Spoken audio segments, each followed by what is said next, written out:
Good morning and welcome to Hudson Institute. My name is Peter Rao. I'm a senior fellow here and director of our Center on Europe and Eurasia, and it's my absolute pleasure and privilege to welcome to the stage one of the big brains in German foreign policy, Thomas Bagger. Thomas Bagger has a long and distinguished career in the German Federal Foreign Officer. He began when the capital was still in Bonn in the early 1990s in the Foreign Service in Germany, has had a variety of positions over the years, including most recently as ambassador to Poland, and now a Staatssekretär, which I think loosely translates to something like undersecretary or a deputy secretary in the German system in Berlin. And it's a real pleasure to have you here. I would also commend to all of you the piece he penned in 2019 for the Washington Quarterly, which we've linked to in the announcement and event description at hudson.org. It's a deep thought piece about Germany's position in the world and raises a variety of questions of Germany's assumptions about where it stands in the international arena and what really makes up the stuff of foreign policy. So I would commend that to all of you. But first, Thomas Bagger, welcome to Hudson Institute. Thank you very much. Thank you for having me. My pleasure. And hello also to all of you watching on C-SPAN, not just on our live stream at hudson.org, but joining us from around the country for this conversation. Now, what I didn't mention in that biography is that in 2005, 2006, at the German embassy here in Washington, where you were posted, you tracked American domestic politics. I, at the time, was working, and I'll out myself here, at the Republican National Committee and the research staff. We could spend a full hour talking about last night's debate, but we won't do that because we're here for foreign policy, although I might tempt you with a question here or there. So let me take you across the pond to Berlin and begin with a very basic question, and that is, how do you understand and what exactly is this word that Olaf Scholz coined in the days after Russia's full-scale invasion of Ukraine, zeitenwende, or a watershed moment? Well, thank you, first of all, for the opportunity to talk about Germany and how it looks at the world and what the world looks like from Berlin and where that might or might not link with American perspectives and turn into practical cooperation as it did in decades past with the United States.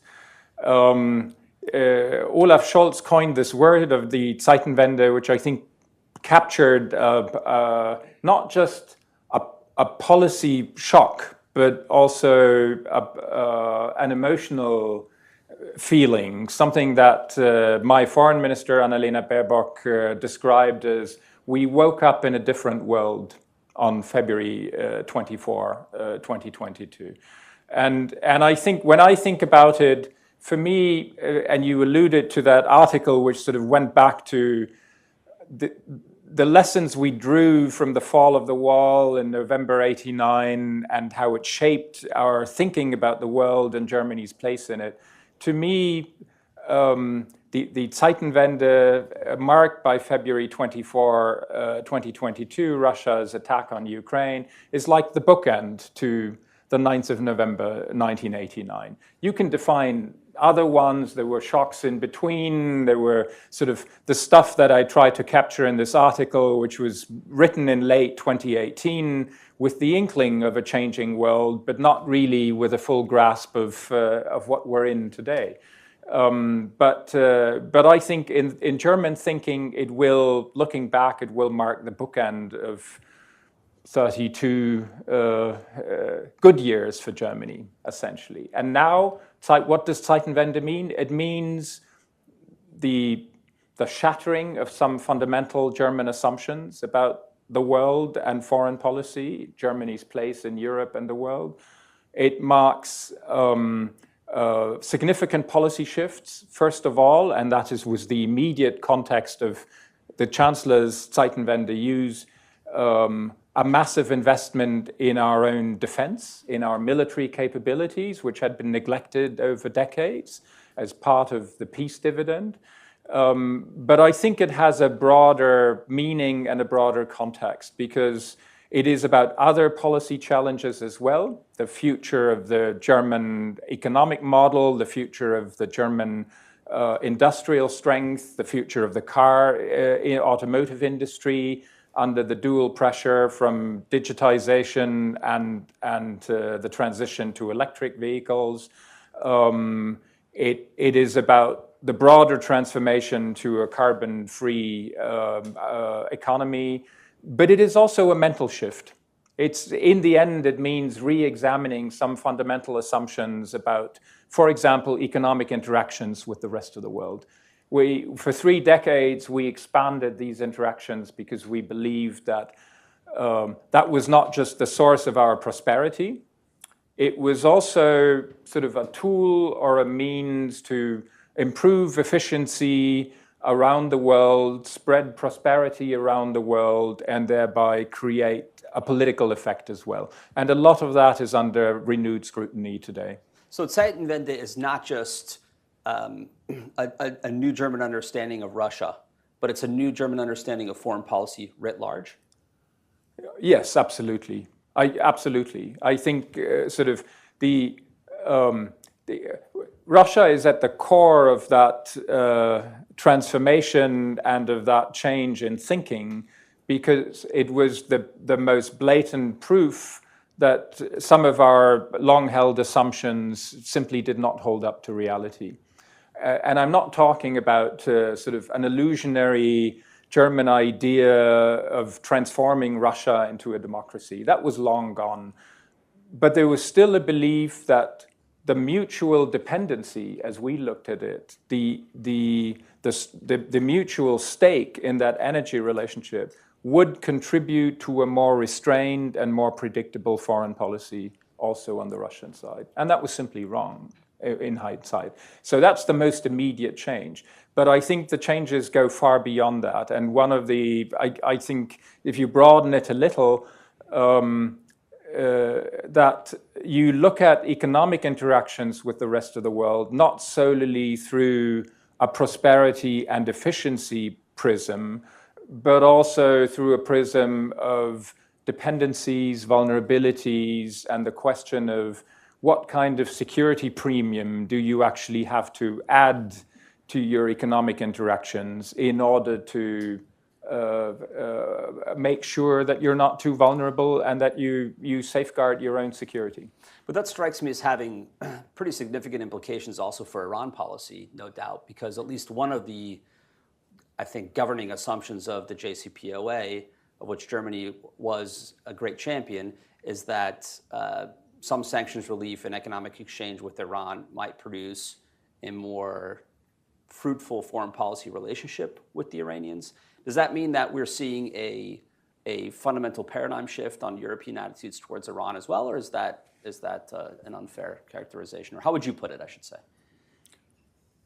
Well, I think that we're certainly in a different stage in our relations with Iran today than, and maybe this is a good day to talk about it, as they have their presidential elections today in Iran. But it's the only presidential election anyone's talking about in the U.S. today. The hope. Now I was tempting you, but the hope of the JCPOA was, I mean, first and foremost, to rein in Iran's nuclear program, which we still consider a major threat to Israel, but also to the international non-proliferation regime and to nuclear stability around the world. But you're right that there was a corollary to that, and that was the hope that with that agreement, however limited to the nuclear question, that would open up a more constructive relationship between Iran and the region, Iran and the world. And that was part of the economic incentive to get the Iranians to the table and to sign. And that hope hasn't materialized.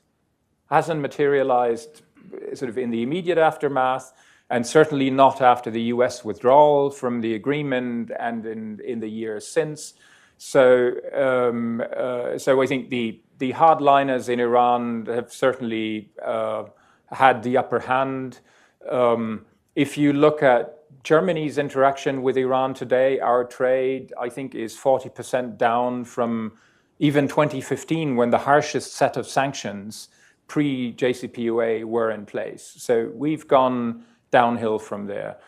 We've just, the German government has just introduced in the European Union a proposal to list the Revolutionary Guard as a terror organization, on the basis of German court rulings that they were behind arson attacks on a synagogue in Germany against Jewish institutions in Germany. So things where we clearly say this is unacceptable, we have to act, we have to show them the limits.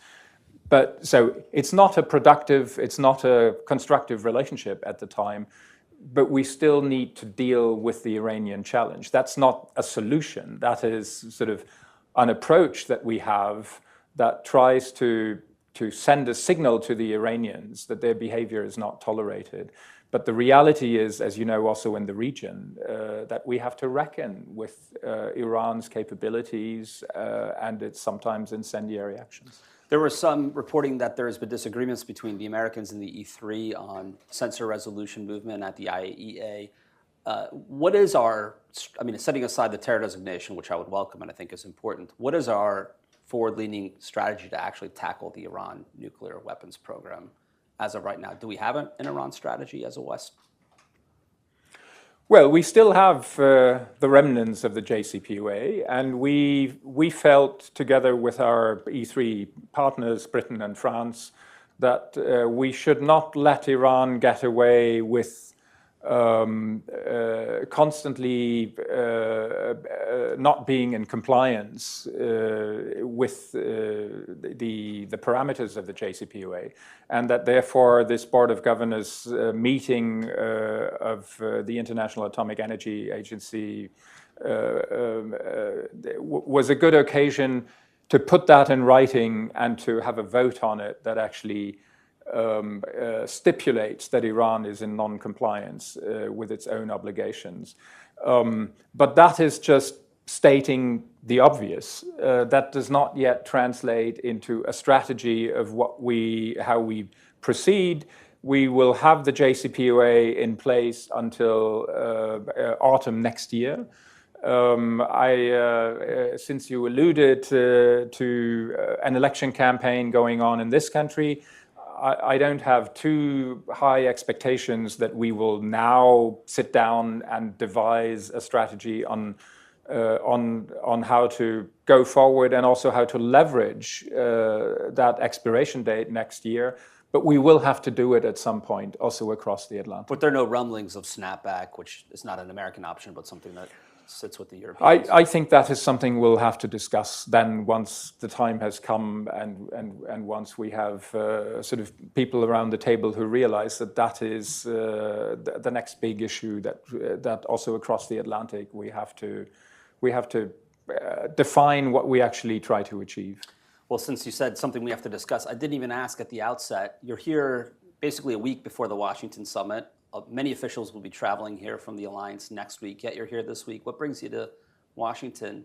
What secret backroom negotiations are you involved in that you want to tell us about? It was not yesterday night's debate, although I did take advantage of a local flavor debate watching. No, it's, I mean, we have, I think the two biggest issues in foreign policy, Russia's continued war against Ukraine and the situation in Gaza and the confrontation of Israel and Hamas, and with all the risks of a wider regional war and broader escalation. Those are the two things that occupy minds in Berlin, but as I could judge already in the last day and a half, also in Washington, we're very close on both of these issues. That close will also to solving them or close to an escalation on the Hezbollah? We're close between Washington and Berlin in how we look at these conflicts, its origins, its risks, but also possible ways forward. As with so many foreign policy problems, they don't lend themselves to solutions in the normal sense of the word. So we're working on them, and I've had a number of conversations that I'll continue this afternoon. And obviously the NATO summit is also part of those conversations. But I think we're on a good track there. Send a strong signal of support, continued support for Ukraine. Send a strong signal that the alliance is committed to strengthen its deterrence and defense, and that European allies are actually having a good story to tell, Germany included, which is when I talked about the transformation, not just in thinking, but also in policy. This is the first year where we will go significantly above 2% of defense spending almost $100 billion on defense, and a lot of it on fresh procurement. So that doesn't mean we have completed that transformation, but it's well underway, and I think we have a good story to tell as the alliance. Do you have confidence that when the next budget cycle is hit with the Sondervermögen spent, the $100 billion special fund that was announced, and the obvious issues of court rulings in Germany, differences amongst the coalition, we can stay at the 2%? Do you detect that political will in your conversations with the decision makers in Berlin that defense will almost be ring-fenced at 2% and above? Yeah, I would say two things to that. I think first, there is a clear political commitment among the three parties forming the current government, but also the conservative opposition, that we're committed to sustaining 2% plus of defense spending, of GDP for defense spending in the future.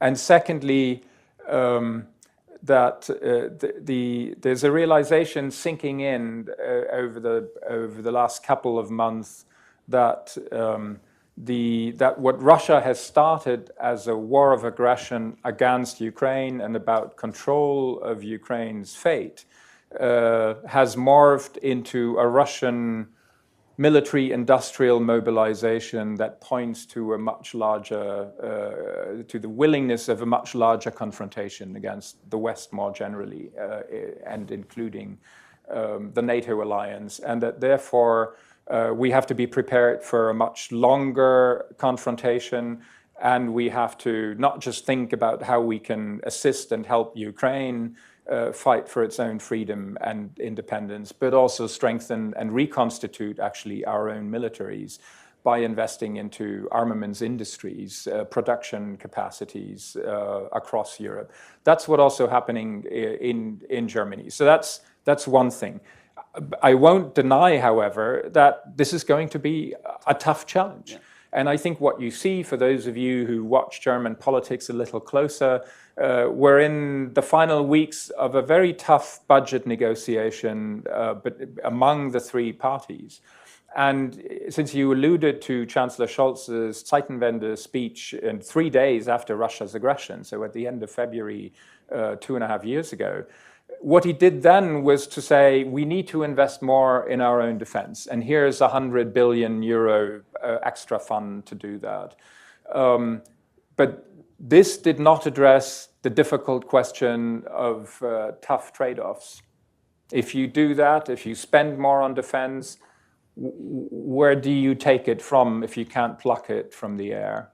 And I think that's what we're now in the midst of, in this situation of tough trade-offs on the political level, and that will be one of the first things on top of the desk of any new coalition after the September 2025 elections.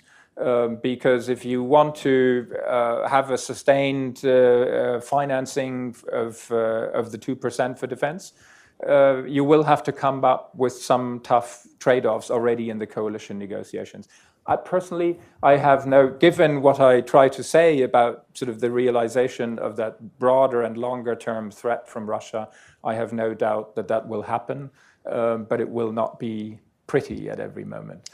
Well, we're having a similar debate in the U.S. Senator Wicker of Mississippi, the ranking member of the Armed Services Committee, has a new plan out to go to 5% of GDP on defense. And I was just at a foreign policy retreat where the budget analysts then talked about entitlement spending and where the trade-offs might lie, and these are tough choices. We have some students with us today, Herr Baga, and so I want to have you help them with an exam question, because you're well placed to answer this. You worked as one of the closest of aides to the German president, Frank-Walter Steinmeier. You've worked in the foreign ministry. You obviously have been in and out of the chancellery over the years. When we watch German policy formulation, what is the interplay between those various actors? There's Chefsache, there's Olaf Scholz, the chancellor, but then there's the minister that comes from a different party. Here in the US, Joe Biden can wake up and fire Tony Blinken like that. Emmanuel Macron can get rid of his foreign minister if he wants as well. It's not quite the same in Germany. How does that express itself in Germany's foreign policy, and how does it work? You have to pass your own exam. Yeah, no, there would be many stories to tell about that, but it's part of what has animated me over the years to sometimes write about German foreign policy and then publish it in English, sort of write in English and publish it in an American journal, is that over my 3+ decades as a German diplomat, I've realized that what we do and how we do it is not always easy to read from the outside. And that's partly a language issue, but not only a language issue. And it's not only true for American observers from a distance, coming from a presidential system where authority flows from the top and you have a sort of government coherence is not always easy to achieve if you think of the interagency process, but that happens mostly behind closed doors. Whereas in Germany, where we traditionally had a 2-party coalition, now we have a 3-party coalition, where every party has its own political program. And if you want to strengthen your political profile, it means you have to fight some of these fights also over the direction of foreign policy in public, because you actually depend for your own political career, future, survival, you depend on sharpening your own profile. Then that creates a sense of meandering internal contradictions, lack of coherence, whereas in reality, I would say it is part of that process that happens also in other systems, but mostly behind closed doors. And now, there are reasons for that. The way our system is structured, from the election system all the way to our federalism, strong regions, Länder with strong competences of their own, and then a federal government. A lot of that is a product of our own history and set up after the war to prevent the centralization of power, to mitigate the centralization of power. And so, in a way, not just we Germans, but also the allies after the war have created a German system of governance that makes it deliberately more difficult to take quick and far-reaching decisions, or to have sort of a ship turn on a dime. It's more like this is a tanker. This takes a while. Consensus building in German foreign policy is a much lengthier process. If you will, for the students, it's more of a Habermasian process. It's sort of a discourse that happens in a room where there is no central authority, where you have to convince either through the power of argument or sort of by simply repeating discussions over time and nudging in a certain direction. So we've actually managed to, in this government and after the shock of Russia's war, to write the first ever national security strategy and pass it by consensus in the German cabinet a year ago. We've written the first ever China strategy and passed it by consensus in the government, in the cabinet. But there are still different nuances that exist between a Ministry of Economy and Trade, a Ministry of Digitization, the Foreign Ministry, the Chancellery, and to iron that out and to to create a sense of direction, I sit in endless meetings among my state secretary colleagues from other ministries, trying to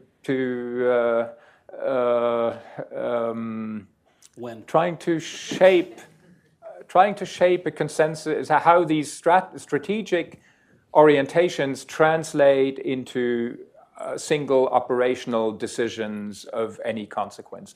In your system, that would happen through the coordinating mechanism of a National Security Council. That is something we don't have in our system.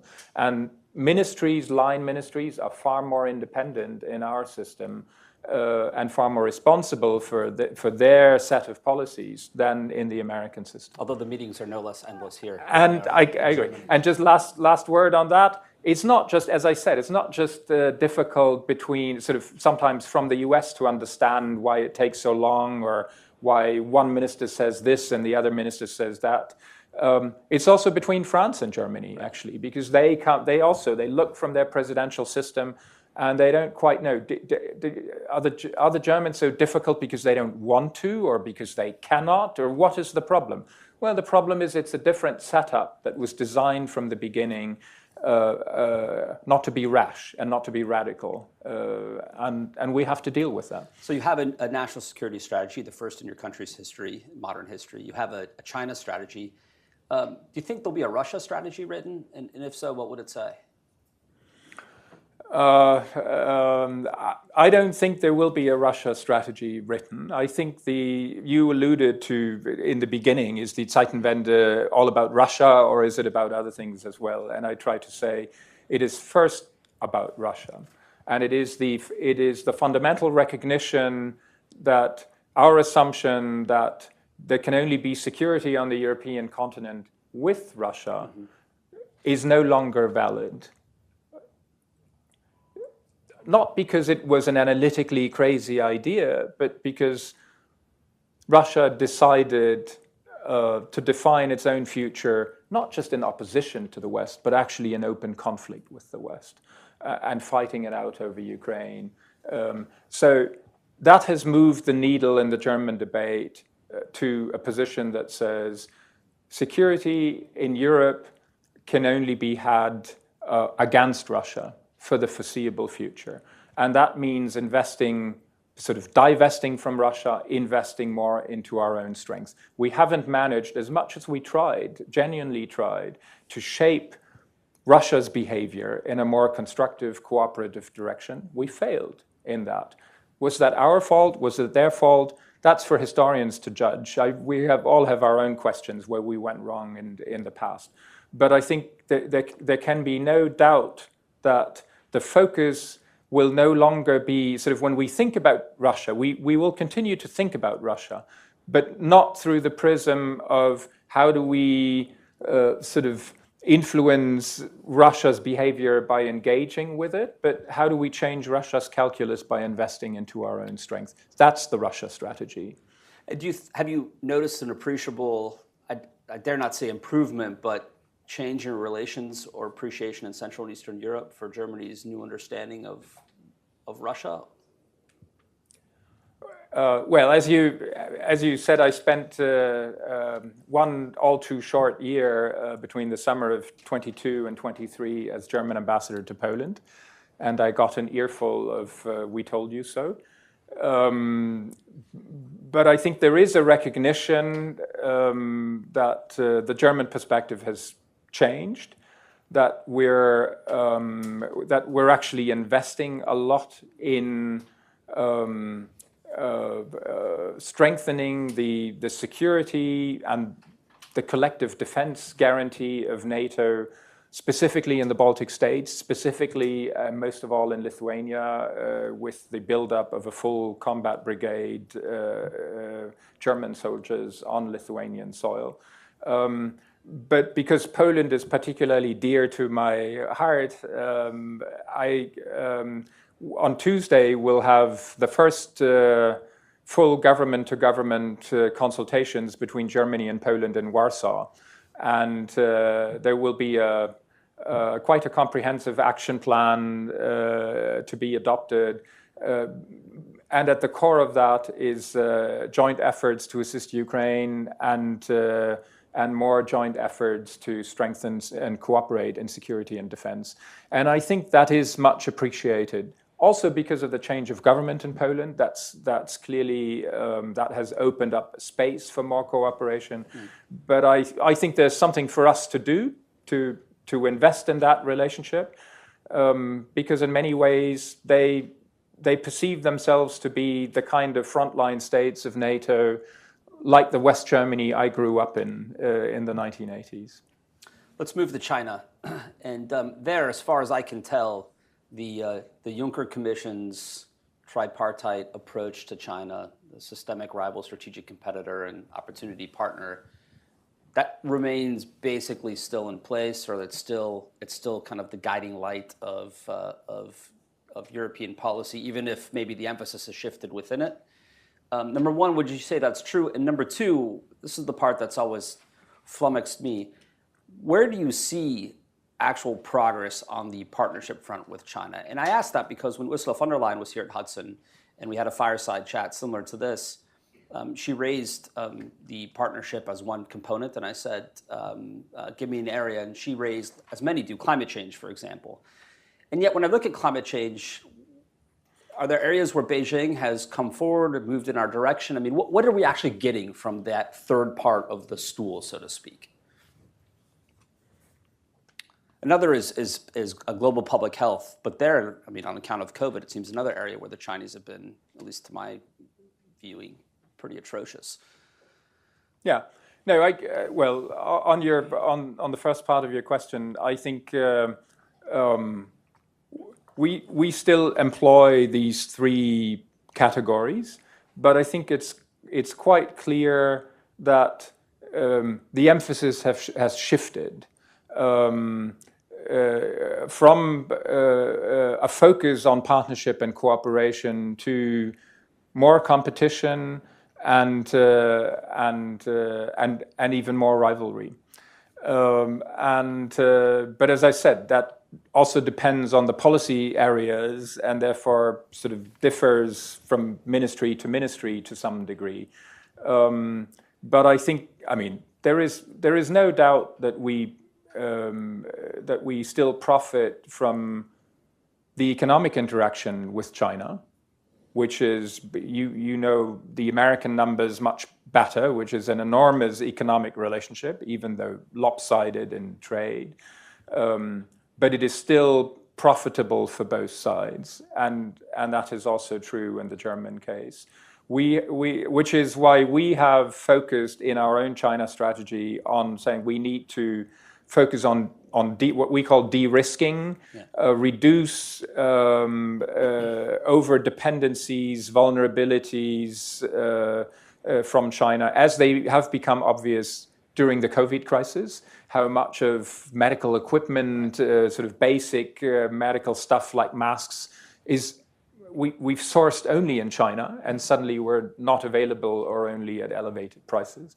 But then also on raw materials, on increasingly this is relevant for technology questions. But this is a de-risking part that has many facets: Chinese inward investment in German technology companies, in Europe more broadly, but no decoupling. So no full rupture with China economically. Also because it would hurt our economy tremendously.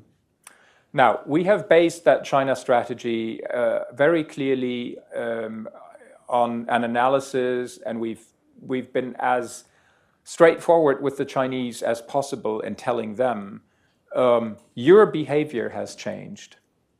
The China's approach to us, to its neighbors, to the international arena has changed in a way that forces us to revisit our own China policy. This is a reaction to your behavior. I found it quite interesting that when I go to Beijing, there's clearly an obsession with the United States. the US is behind everything that happens to China. And that extends far beyond the policy circles. And the second argument then is sort of a little more subdued, but it basically says, and you Europeans, when you talk about de-risking, you do that because the Americans told you so. And we try to tell them, this is sort of your judgment, but we can only tell you, Europe has its own interests when it comes to China. And we're affected by Chinese actions in our own right. And so our policy, our China strategy, our changing approach is a reaction to your policies, to your actions. We're not on China, we're not America's poodle.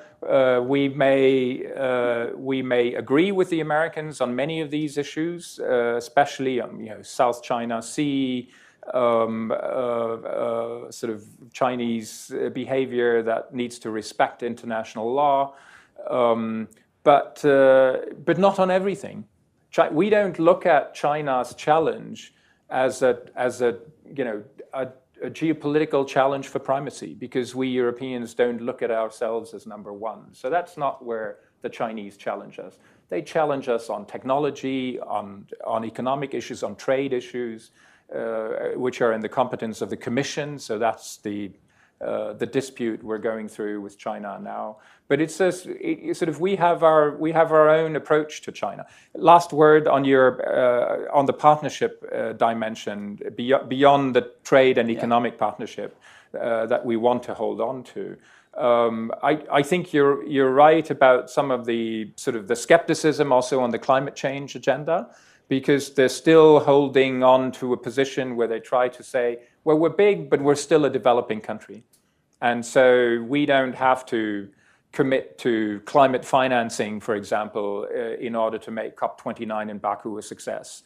This is for you in the West, sort of the legacy emitters to do. And I think we have to continue to challenge them on that. And to nudge them as much as we can.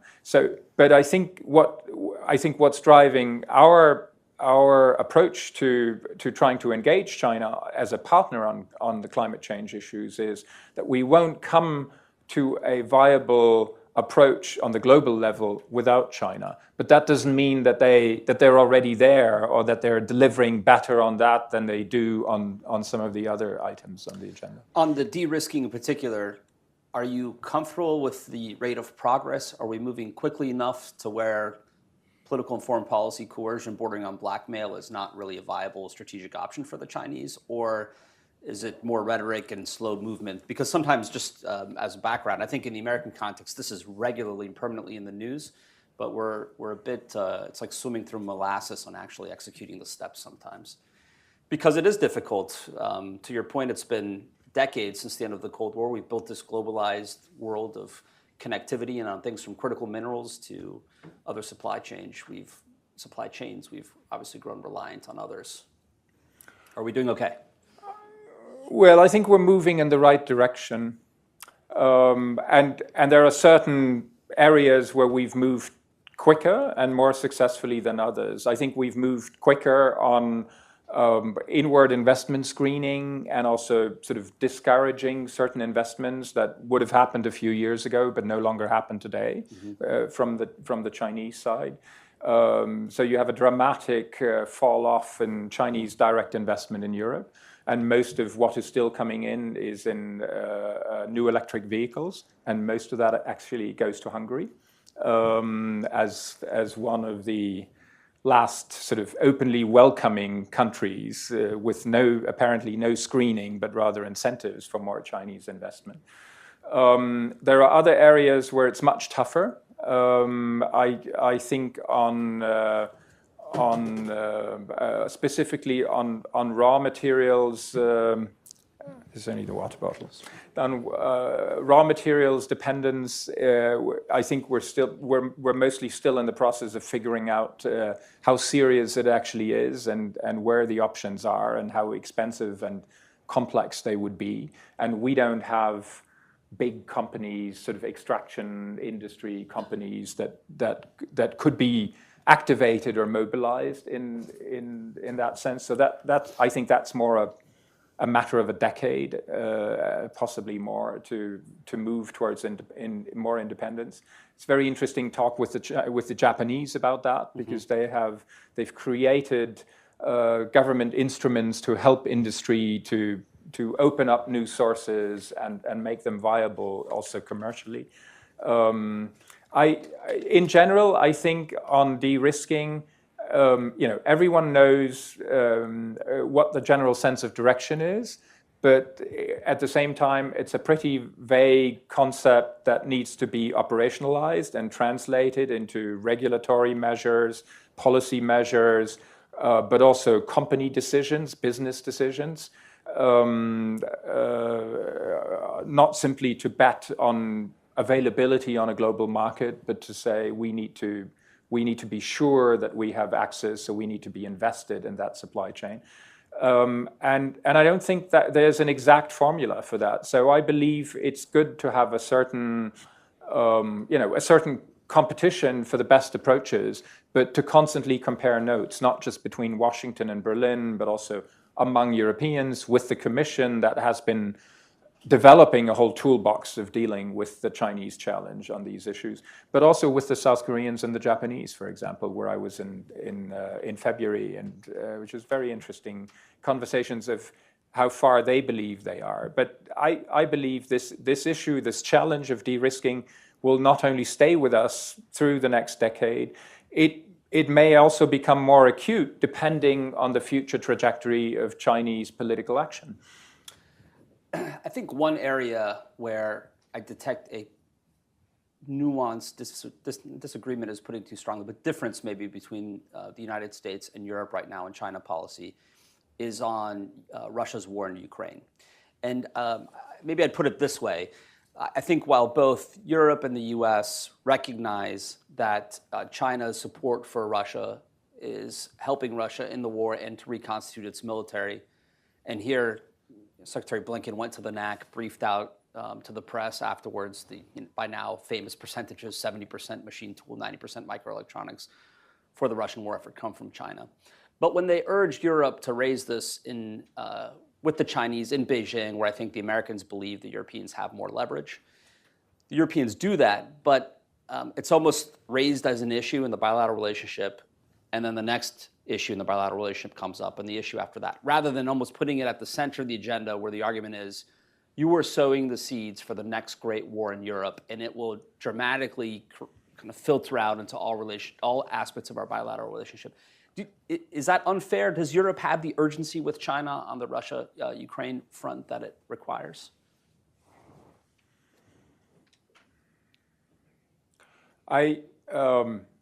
So when the Chancellor went in mid-April to Beijing, he delivered what I think was a very clear message, and at the very top of the Chinese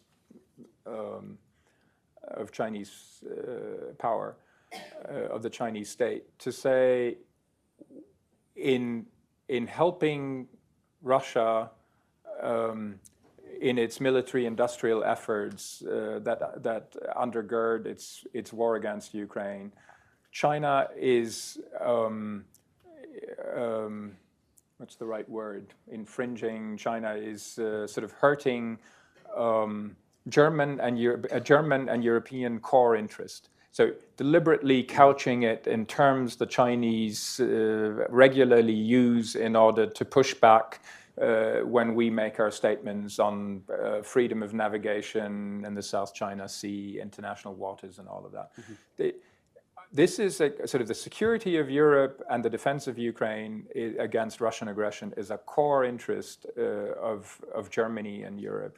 And that is something the Chinese need to understand. I think he made that unequivocally clear, and that this is not something that is already priced in as a mere loss of reputation of China in European public opinion, which maybe has not gone as far downhill as it has in American public opinion, but pretty far downhill compared to pre-COVID days. So this is not already priced in.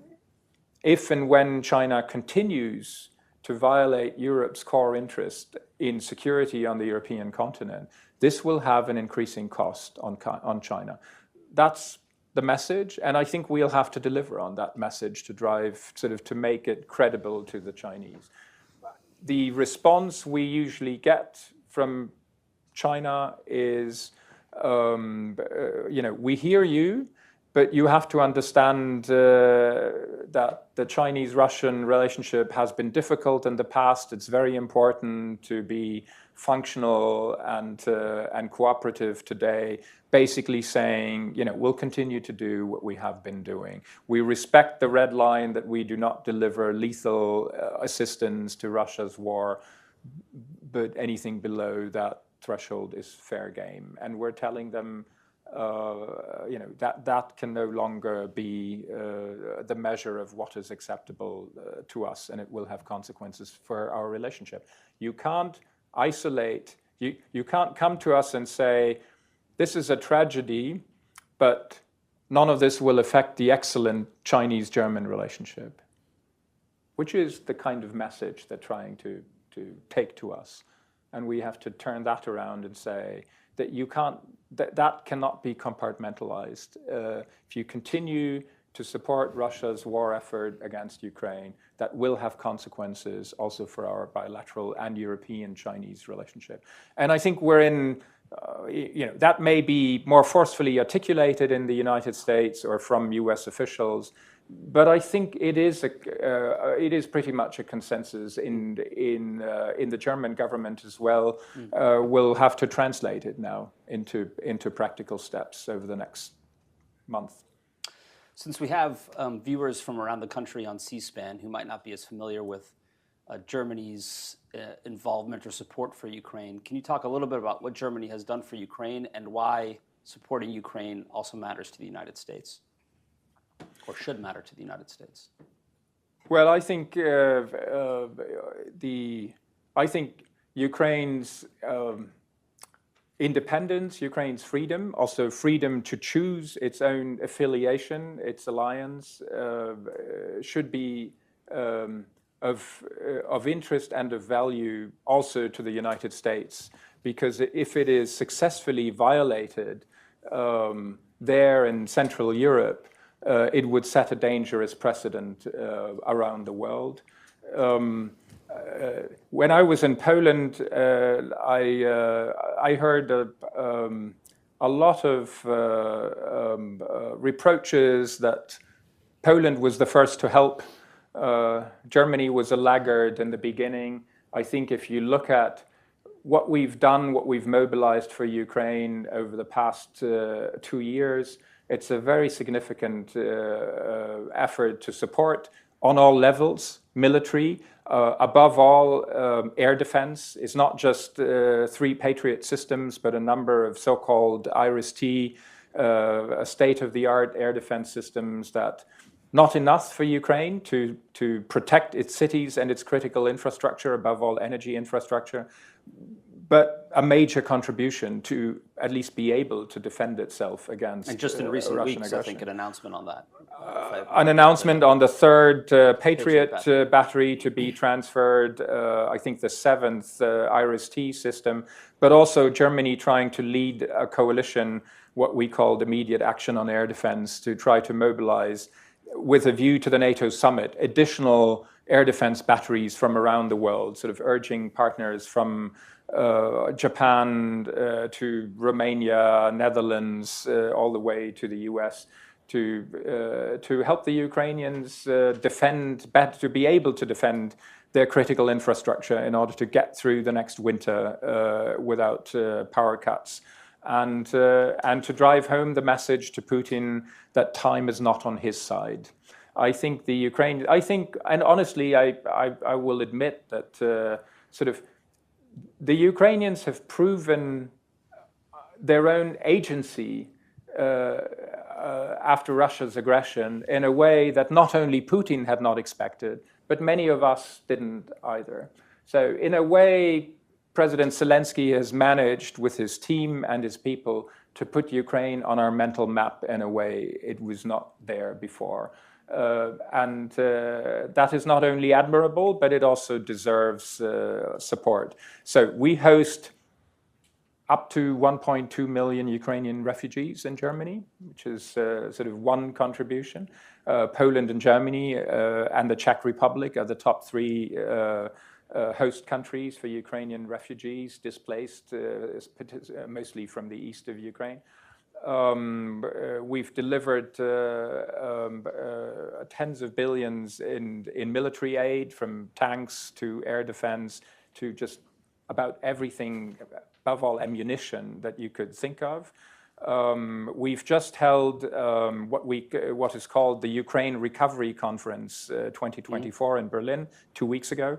A major conference, more than 3,000 participants, Secretary Pritzker from the US and a major US delegation, in order to not just encourage investment, but in order to give Ukraine a sense of perspective, so that their news is not only about the daily fight on the front lines, but it is about, here's your future as a member of the European Union, as a country that can attract investment, as a country that will be helped by its reconstruction and recovery efforts.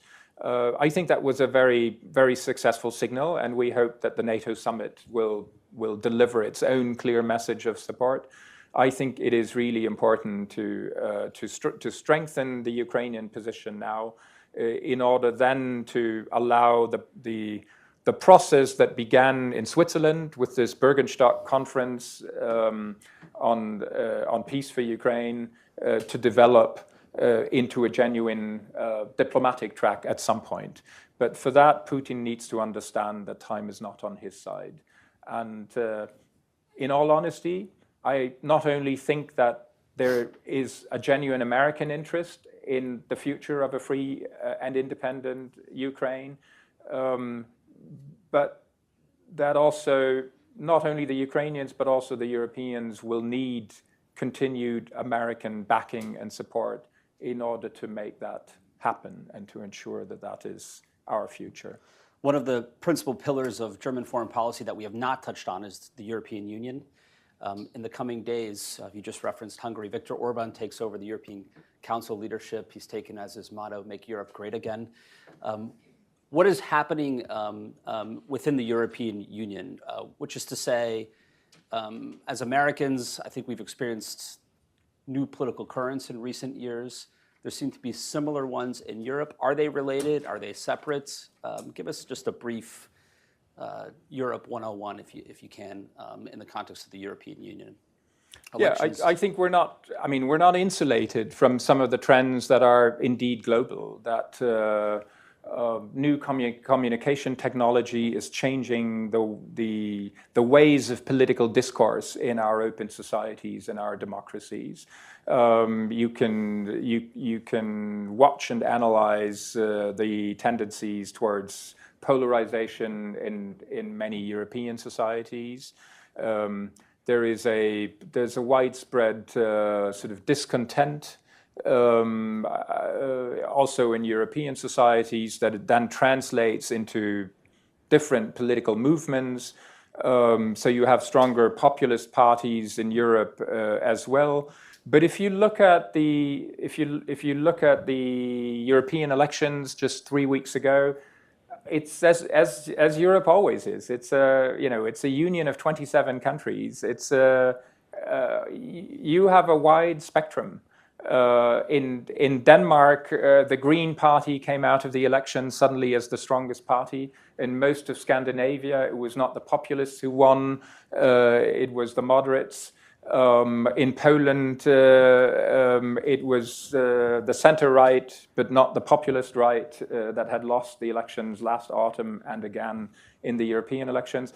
But in other countries, and above all in France, it was the populist right and extreme right that carried the day in the European elections, and that will create a challenge now with the French elections happening on Sunday, and then the second round a week from this Sunday, and we'll have to deal with the consequences, live with the consequences, and shape the next political consensus out of it. It's like a mobile. These parts are constantly moving. I don't see them moving only in one direction. I think that they're moving in many directions at the same time. And the challenge around the European Council table, the table of the 27, where the 27 heads of state and government assembled yesterday to pick the new leadership team for the European Union and the European Commission, every time they meet, every 4 or 6 weeks, and in all the other council formations, you do exactly that. You're constantly sort of shaping a new consensus that reflects the correlation of power, of political power, if you will, on the national level. The Italians are going to demarche you for that comment, Secretary Bakker, I think, but no. No, they won't. Okay. Well, let's stay on this side of the Atlantic then with the last political question, and that is how Germany might see a Trump presidency. So I don't think it's any secret that you've had excellent ties with the Biden administration. There was a cable that Süddeutsche Zeitung ran, I think in May, around the Nord Stream issue where the embassy cabled back. Germany should be grateful because the Biden administration is prepared to take on confrontation with Congress over this issue. Olaf Scholz sat down at the sidelines of the G7 in Apulia with, I think, JP Pugat from Bild TV and talked about the close relations and that he thinks President Biden can win re-election even. And under President Trump, it was, I think, a tough going. I don't think that's any secret either. Do you need a Trump strategy? Do you continue on as before, trying to create more capability and ability and investing properly, and then there's a change of leadership? It is what it is, or how do you think about it in Berlin? Well, I think the relationship with the United States, in all honesty, is so critically important, not just to us, but to basically every country around the world, that I think any government would not do its proper work if it would not reflect on what would this scenario mean, what would that scenario mean. But that is not something that we should do or would do in public. That's something we do as a reflection process behind closed doors. This decision is up to the American people, and we will work with whatever American administration comes out of that. There's no doubt that we've worked very well. We do work very well with this administration. But it's also true that if you look back to some of the most controversial issues in the German-American relationship during the first Trump presidency, some of that is actually not as relevant anymore, and some of it because we have had to re-examine our own assumptions. Russian gas is one of them.